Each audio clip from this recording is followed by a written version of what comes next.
Welcome to the SMB Community Podcast with hosts Amy Babinchek, James Kernan, and Carl Polachek.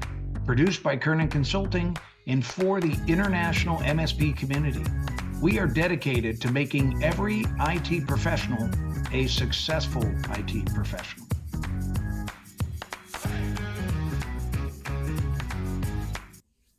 Today's SMB Community Podcast is brought to you by Huntress Managed Security.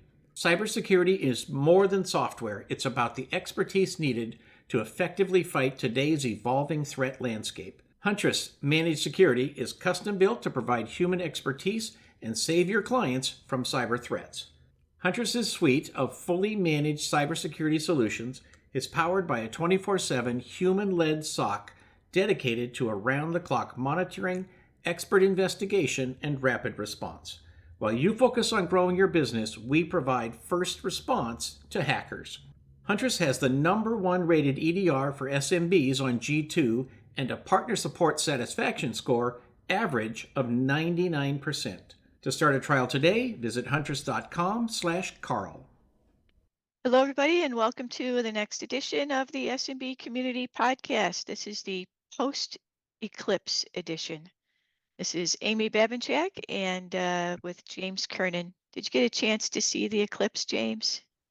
You know what, Amy, it was pretty uneventful for me. It is kind of a cool spectacle, but I guess I watched a little bit on the news, had the news going on the TV in the background just to make sure. I figured if the Earth was going to, stop or something bad was going to happen, it would happen in another time zone and I'd hear about it earlier. So anyway, I had that going in the background. But Yeah, we had a 98.8% where I'm at, which is close but not complete. And it sounds like, that small of a percentage off that wouldn't be a big deal, but actually it is because you don't get that total darkness moment.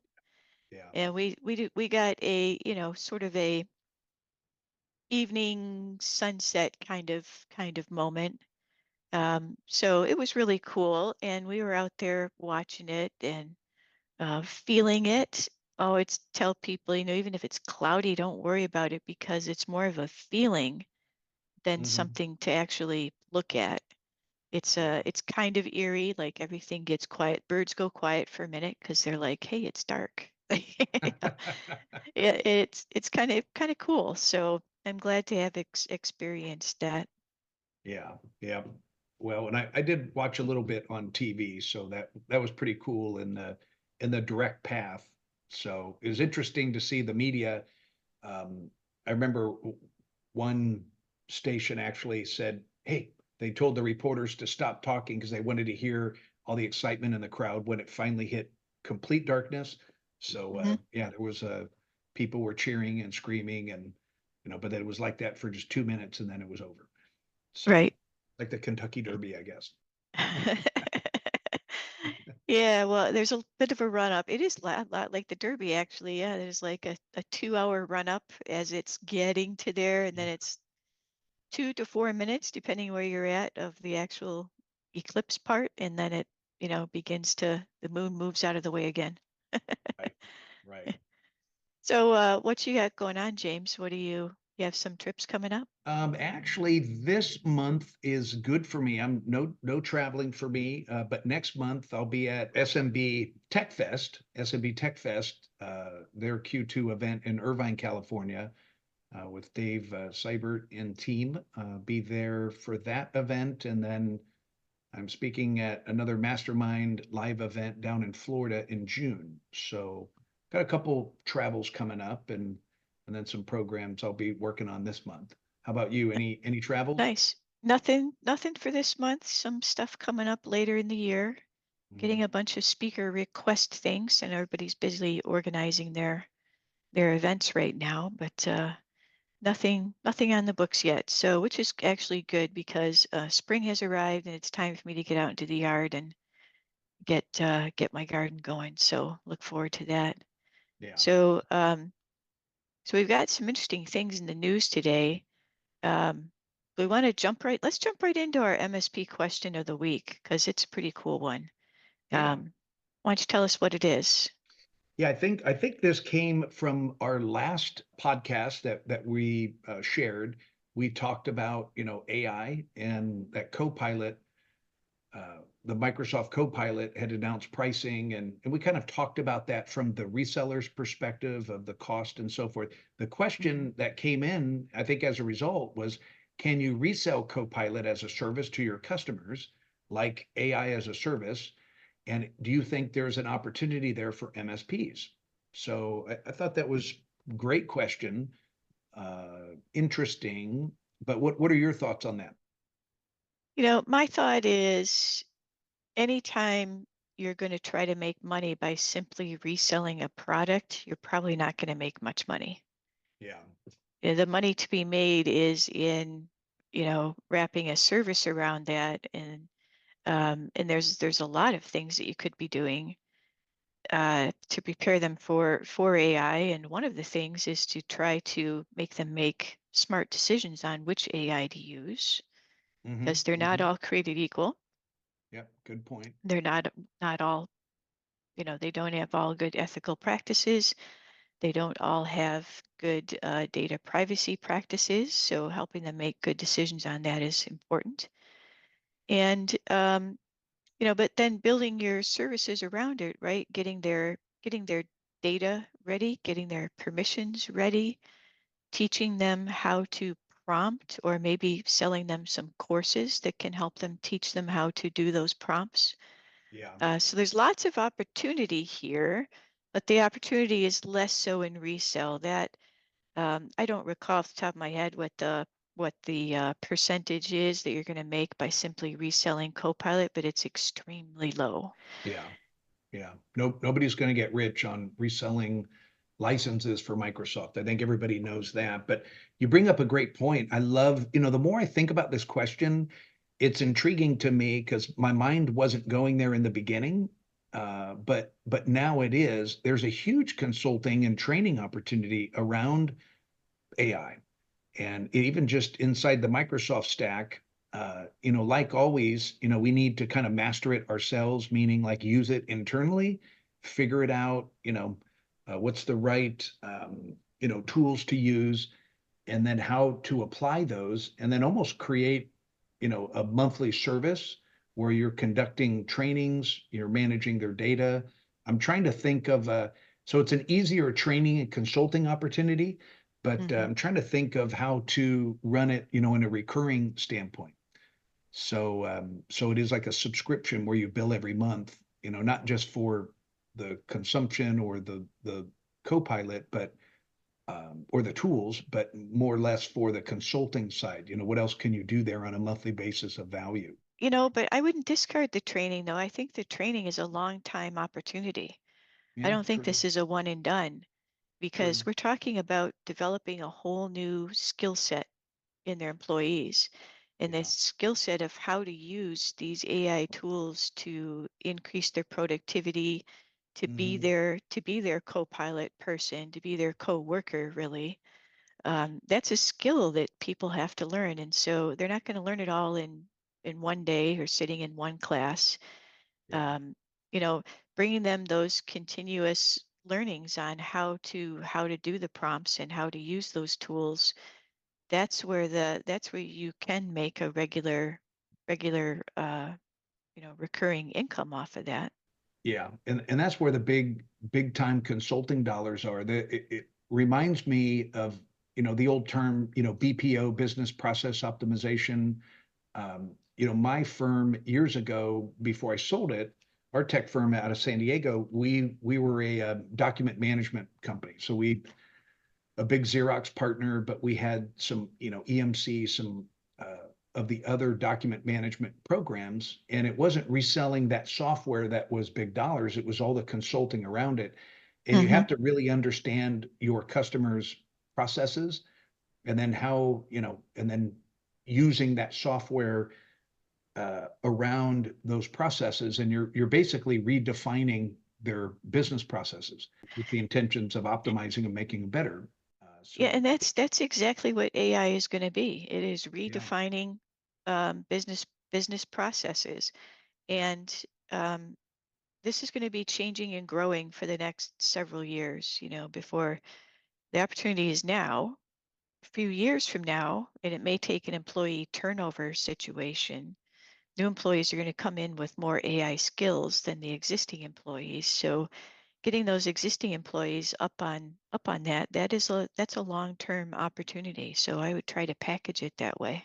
So virtual high fives for the question of the week. I love that one. That was great. Funny feeling, Amy. We're going to be talking about this one week over week from here on out because it is such a big opportunity. So Occasionally a theme appears, but this is a good one. It's a very, very important one too. So, hey, we've got some stuff in the news that we thought was worthy of talking about, and I'm going to add another one to our list, and we'll start with that one. I'll just mention it.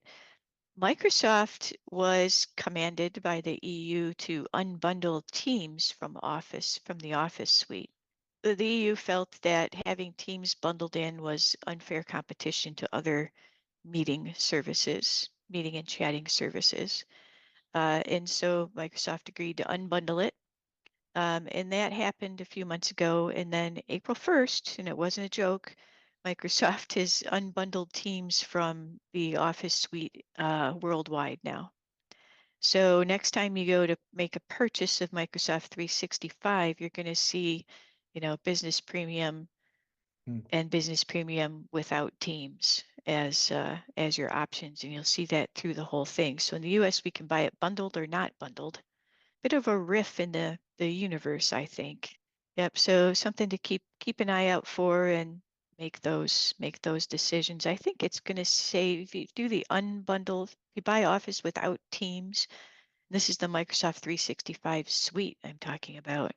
If you buy that without Teams, I think you're going to save like $2.25 or something. It's not a huge amount. It might even be less than that. I think that's the number actually, 225.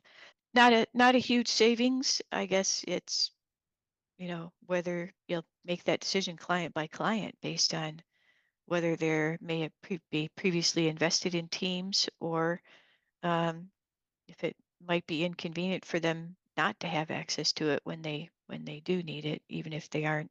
it's not their primary one.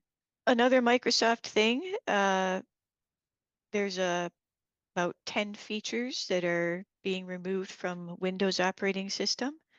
I saw this around in the news, and I read it, and I didn't think it was going to be a big impact item for businesses, but it's always something to something to be aware of, for Yeah. the techies out there. Yep. Yep. I think it was that PC World article that I read. Things like WordPad are no longer part of Windows. Cortana, I never use Cortana anyway. VB Script, that was interesting. But those are some of Yep. the highlights that stuck out to me. Yeah, Cortana grew up into Copilot, and WordPad, I think, was never used much. Notepad was the Right. preferred one. So, and VB scripts have been dead for a while. I think they were just sort of waiting for the large enterprise to get their office scripting moved to more modern platforms. And, because all that scripting sort of moved into apps now and add-ins rather than direct scripts. So yeah, it was just a kind of I looked at it as sort of a cleanup of legacy stuff, really. Yeah, a lot of unused features for sure. And there's so many features anyway. What's Yeah, up? Microsoft always says that if they ask their customers what features they want, most of the features they want already exist. They just don't know that they're there. So that's always Microsoft's challenge, is there's so much What what people don't know. here's a funny question, Amy. What do you think the average end user, okay, the average end user, what percentage of the overall suite or stack of all the features and functionality in Microsoft do you think they use? I've seen those numbers. I think it's something like 20%, but Mhm. it's different for everybody, right? Right, That 20% isn't the same 20% for every person. And that's why we have this huge breadth of right. features and stuff. But yeah, it's the Microsoft is it's their goal, and they're good at being everything to everybody. So if you need the feature, it's there, and it's important to you, and the next person is like, I didn't even know it was there, and I don't care. Right, right. Yeah, I think yeah, well, that stat makes sense. I would have guessed between, 10 and 20, but Mhm. um, that makes sense. So, all right, Yeah. awesome. So, did you see the news? Google's looking to purchase HubSpot. I So didn't see that. I didn't see that news, so I'm interested to hear Hmm. what you know about that. Obviously, I know the names Google and I know the names HubSpot, but don't really understand why there's such a hubbub about them becoming one. Yeah, most of the chatter I read was that they feel like those are two big entities that would make unfair competition for Google, and they're thinking of a lot of the chatter was all about the regulators blocking it. So Hmm. they feel that's an uphill battle. I don't know if that will ever go through or not, but you HubSpot users out there, hopefully it won't affect what happens if it does go through. But that was something, that headline that caught my eye for sure. So we'll see how that kind of plays out. HubSpot is really popular with small business because it's tightly Yeah. integrated in with WordPress. So, so then, and most of the websites are WordPress in the small business world.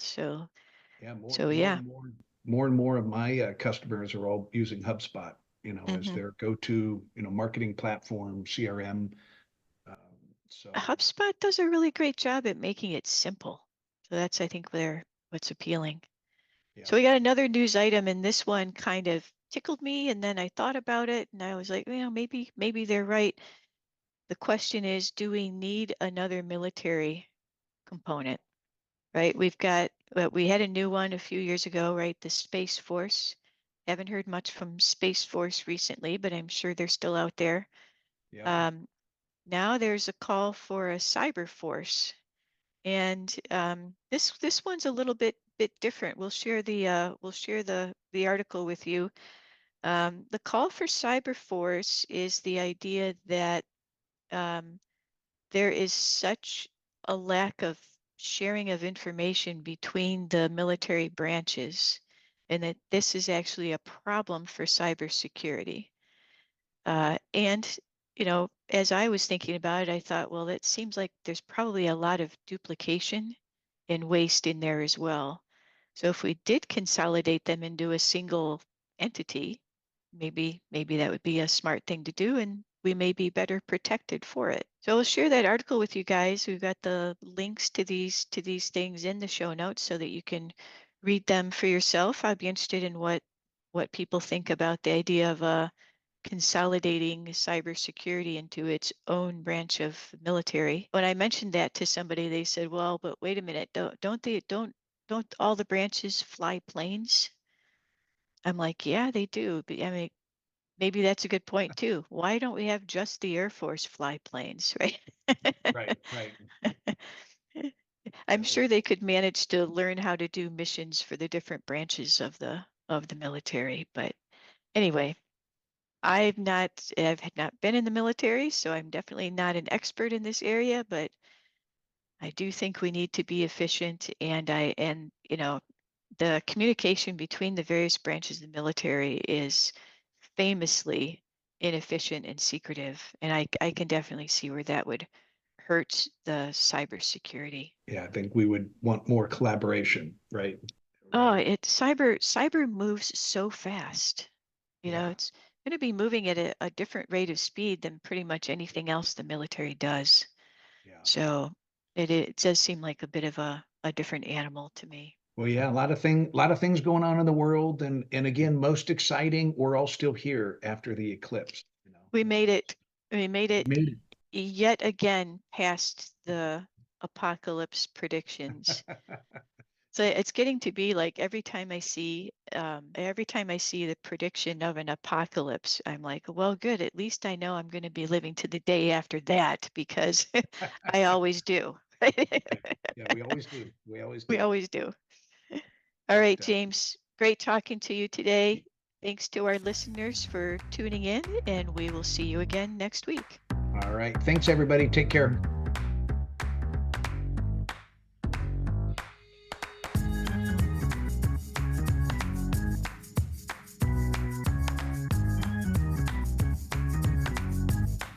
Today's SMB Community Podcast is brought to you by Huntress Managed Security. Cybersecurity isn't just about software, it's about expertise. In today's ever-evolving threat landscape, you need more than lines of code. You need human intelligence to outwit cyber criminals. Huntress is tailor-made to provide human expertise. Our team of seasoned professionals has your back, ensuring your assets stay safe. With 24/7 vigilance, our human-led SOC never sleeps. We monitor, investigate, and respond around the clock. While you focus on growing your business, we provide first response to hackers. Start your trial now at huntress.com/Carl.